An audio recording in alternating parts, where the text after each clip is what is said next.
आइए बच्चों, आज के वीडियो में हम छत्तीसगढ़ माध्यमिक शिक्षा मंडल रायपुर द्वारा प्रेषित सितंबर माह के असाइनमेंट हिंदी विषय की चर्चा करेंगे।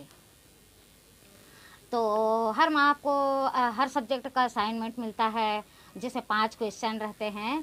तो चलिए देखते हैं। ये पहला क्वेश्चन क्या है। किशनदा एक ऐसा चरित्र है जो यशोधर बाबू का अनुकरणीय है। आपके विचार में किशनदा की सोच जीवन के संदर्भ में कितनी तर्कसंगत है, स्पष्ट कीजिए। अब देखिए बच्चों, आप लोग प्रश्न को अच्छी तरह से समझ लीजिए। इस प्रश्न में आपको ये पूछा जा रहा है कि किशनदा की सोच वर्तमान परिवेश में कितनी तर्कसंगत है, कितना अनुकरणीय है ना। तो चलिए देखते हैं इसका उत्तर। सिल्वर वेडिंग कहानी में यशोधर पंत नायक हैं, जिनके जीवन में किशनदा के व्यक्तित्व की छाप है। कम उम्र में यशोधर जी अल्मोड़ा से दिल्ली आए, तब किशनदा ने ही उन्हें आश्रय दिया व नौकरी लगवाई। इस तरह जीवन में महत्वपूर्ण योगदान करने वाले व्यक्ति से प्रभावित होना स्वाभाविक है। मेरे विचार में किशनदा की निम्नलिखित सोच जीवन के संदर्भ में सही है व अनुकरणीय है। पहला है सादगी। किशनदा सादगीपूर्ण जीवन जीते थे। उन्हें आधुनिक वस्तुएं बिल्कुल पसंद नहीं थी। परंपराओं से लगाव, वे पुरानी परंपराओं के मानने वाले थे। उन्हें अपनी संस्कृति से लगाव था। होली और वो जनेऊ पुन्नू मतलब जनेऊ संस्कार जैसे त्यौहार पर वे अपने घर में कार्यक्रम करवाते थे। वे कहा करते थे, टाई बांधना आना चाहिए पर धोती पहनना भी आना चाहिए। अब उनका और गुण है परोपकारी। किशनदा परोपकारी प्रवृत्ति के थे। वे अविवाहित थे, किंतु हर किसी के प्रति सहयोग की भावना रखते थे। बाहर से दिल्ली आए बच्चों को ठीक ठिकाना न मिलने तक उन्हें अपने ही घर में रखते थे।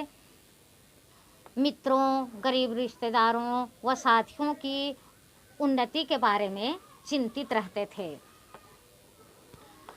वह उनका भरपूर सहयोग करते थे। उनमें त्याग की भावना थी। किशनदा के मन में प्रचुर मात्रा में त्याग की भावना भरी हुई थी। उन्हें कभी धन संग्रह की भावना उनके मन में नहीं आई। शायद इसीलिए उन्होंने जीवन भर अपनी कमाई से एक मकान तक नहीं बनवाया।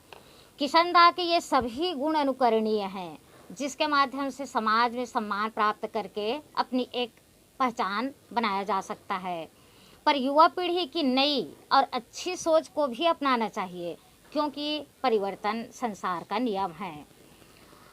अब दूसरा प्रश्न देखिए बच्चों, यहाँ पर कुछ पंक्तियाँ दी गई हैं।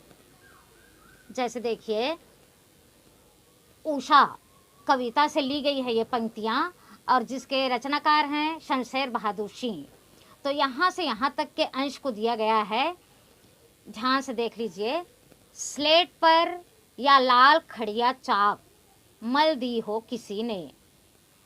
बच्चों, ये प्रातःकालीन दृश्य का वर्णन है। आप लोगों ने देखा होगा, जब सुबह होती है तो सूर्योदय के पूर्व आकाश में प्रति क्षण प्रति पल परिवर्तन होते रहता है ना, दृश्य बदलते रहता है। तो उसी का वर्णन है यहाँ पर। नील जल में या किसी की गौर झिलमिल देह जैसे हिल रही हो और जादू टूटता है इस उषा का, अब सूर्योदय हो रहा है। देखिए, सूर्योदय के पूर्व आकाश का दृश्य ऐसा दिखाई देता है मानो स्लेट पट्टी पर किसी ने लाल चाक घिस दिया हो। देखते हो ना, प्रातःकालीन दृश्य आकाश लालिमा युक्त रहता है। फिर धीरे धीरे सूर्योदय हो जाता है और ऊपर स्वच्छ आकाश में ऊपर उठता हुआ सूरज ऐसा प्रतीत होता है मानो नीले जल में किसी मनुष्य की गौर वर्ण का शरीर हिल रहा हो। और इस सुंदर दृश्य को देखकर कवि का भ्रम टूट जाता है, क्योंकि अब सूर्योदय हो चुका है।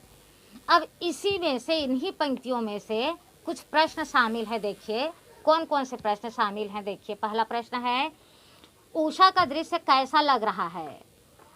उषा का दृश्य ऐसा प्रतीत होता है मानो किसी ने स्लेट पट्टी पर लाल चाक घिस दिया हो। उषा का जादू किस प्रकार टूटता है? सूर्योदय के पश्चात उषा का जादू टूटता है। अब अगला प्रश्न है, नीला जल क्या है, उसमें क्या हिल रहा है? तो उषाकालीन स्वच्छ नीला आकाश को नीला जल कहा गया है और चमकता हुआ सूरज धीरे धीरे ऊपर आ रहा है, जो ऐसा लगता है मानो नीले जल में गौर वर्ण की काया मतलब शरीर हिल रही हो। अब इसके बाद अगला प्रश्न है, जीजी ने इंदर सेना पर पानी फेंके जाने को किस तरह सही ठहराया? अपने उत्तर के समर्थन में 3 तर्क दीजिए। ये कौन से पाठ का प्रश्न है बच्चों? आपको याद होगा, काले मेघा पानी दे, है ना, धर्मवीर भारती द्वारा लिखित है ये। और पाठ को आप समझ चुके हो, वीडियो भी भेजी थी आप लोगों के लिए मैं। अब आइए इसका उत्तर देखते हैं। जीजी ने इंदर सेना पर पानी फेंके जाने को सही बताते हुए निम्न तर्क दिए। उन्होंने पहला तर्क दिया, यदि हम ईश्वर से कुछ पाना चाहते हैं तो पहले हमें देना पड़ता है। हम जो देते हैं वही हमें चौगुना ठगुना होकर मिलता है, अतः हम इंद्रदेव को पानी का अर्घ्य देते हैं। और सही बात है बच्चों, जो हम देते हैं वही हम पाते हैं। जीवन में यदि हम दूसरों को सुख आनंद प्रसन्नता देंगे तो बदले में हम भी वही पाएंगे, और यदि हम किसी को कष्ट परेशानी तकलीफ देंगे तो बदले में हमको कष्ट परेशानी और तकलीफ ही मिलेगा। बहुत प्रेरणादायक पाठ है ये। दूसरा देखिए, दूसरा तर्क उनका, अपनी ज़रूरत को पीछे रखकर दूसरों के कल्याण के लिए यदि हम कुछ देते हैं वह दान कहलाता है और इसी का फल मिलता है। यदि हमारे पास लाखों करोड़ों रुपये हैं और उसमें से हम 2-4 रुपये किसी को दे देते हैं तो ये दान नहीं कहलाएगा। वो दान कब कहलाएगा? जब हमारे पास सीमित पैसे हैं और वो सिर्फ हमारी ज़रूरत के लिए ही है, किंतु हम अपनी ज़रूरत को नज़रअंदाज करके दूसरों का हित करते हैं, भला करते हैं, तब वो हमारा त्याग ही दान कहलाएगा और ऐसे ही त्याग का फल मिलता है। तीसरा तर्क देखिए जीजी का, किसान अच्छी फसल के लिए खेतों में अनाज की बुआई करता है, उसी प्रकार बादलों से वर्षा कराने के लिए धरती पर पानी की बुआई आवश्यक है।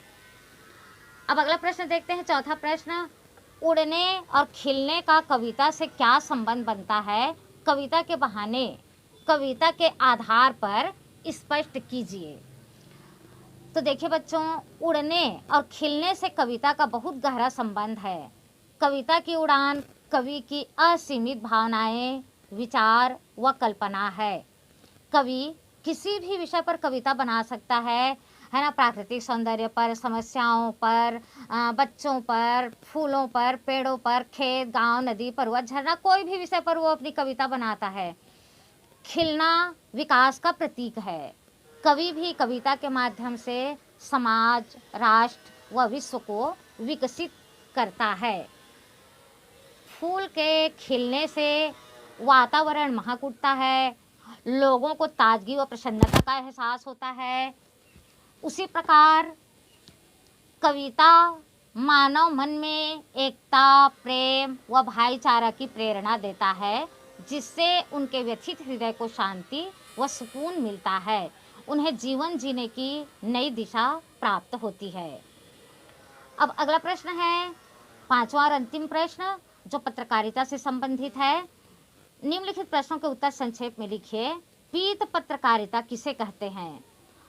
पीत पत्रकारिता में समाचारों की उपेक्षा करके सनसनी फैलाने वाले समाचार या ध्यान खींचने वाले शीर्षकों का अधिक प्रयोग किया जाता है, अर्थात सनसनी, चकाचौंध या ग्लैमर फैलाने वाली पत्रकारिता को पीत पत्रकारिता या पेज 3 पत्रकारिता कहते हैं। पत्रकारिता के किन्हीं 2 प्रकारों के नाम लिखिए।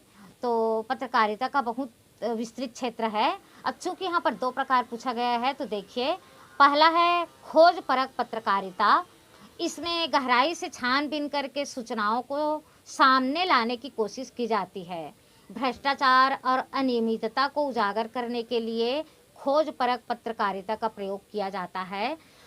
इसमें सभी सबूत इकट्ठे करके प्रकाशित किए जाते हैं। वॉचडॉग पत्रकारिता सरकार के कामकाज पर निगाह रखने और उसकी गड़बड़ियों का पर्दाफाश करना वॉचडॉग पत्रकारिता कहलाती है। अब अगला प्रश्न है यहाँ पर, स्वतंत्र पत्रकार कौन होते हैं? तो देखिए बच्चों, स्वतंत्र पत्रकारिता में किसी के अधीन होकर काम नहीं करते हैं, बल्कि अपनी रचनात्मक कार्यों के बल पर पत्र पत्रिकाओं या ऑनलाइन के जरिए पाठकों के बीच अपनी पहचान बनाते हैं। यह पत्रकारिता की सबसे महत्वपूर्ण विधा है। अगर आप अच्छा लिख सकते हैं, अच्छा सोच सकते हैं, तो आपके लिए यह विधा महत्वपूर्ण भूमिका अदा कर सकती है। अगला प्रश्न है, पत्रकारिता से आप क्या समझते हैं? तो देश विदेश में घटने वाली घटनाओं को संकलित करके उन्हें समाचार के रूप में संपादित करने की विधा को पत्रकारिता कहते हैं। तो देखिए बच्चों, आपको प्रत्येक माह असाइनमेंट का 5 प्रश्न मिलता है और हर असाइनमेंट में मैं आपका मार्गदर्शन करती रहूँगी। ठीक है बच्चों, धन्यवाद।